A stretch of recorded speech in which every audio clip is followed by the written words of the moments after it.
Another way that we can position items is using what we call the positioners. You can think of these like rows and columns in HTML. We can combine these to achieve certain kinds of layout configurations. Um, any anchors that are used inside a positioner, they're going to be applied to all the children. And depending on which one of these positioners we use, we're not going to be able to set whatever anchors that positioner controls. For instance, if we make a column, the children in that column, they're not able to set their Y position or any of the vertical anchors themselves using top, bottom, fill, center in, or vertical center.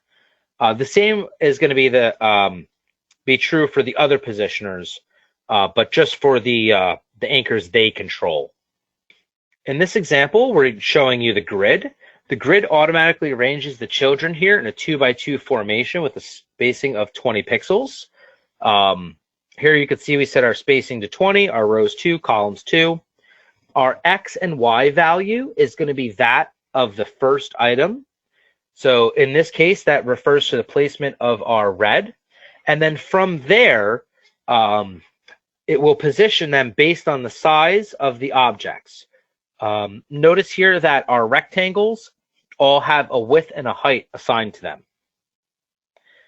The positioners do not control the width or height. If you want to do that, we have to use layouts. Now, speaking of layouts, there's a couple things to keep in mind.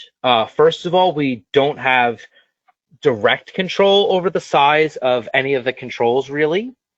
Layouts are really good when we want to handle different fonts or different languages, since it's going to resize the background container for us to fit that text. Also, there are several attached properties for the layouts. These are our sizing policies. We have layout fill height, fill width, if we want to fill the height or width of something. There are several others. We also have to specify a preferred height or preferred width for our items in our layout. Here is an example of a grid layout that has 3 columns.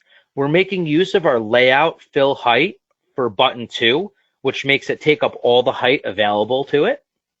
And we are using fill width for button 4, which makes it use much more width than the other buttons. Thanks for watching. If you want to learn more, please subscribe to our channel and check out the free QML programming course on our website. The link is in the description.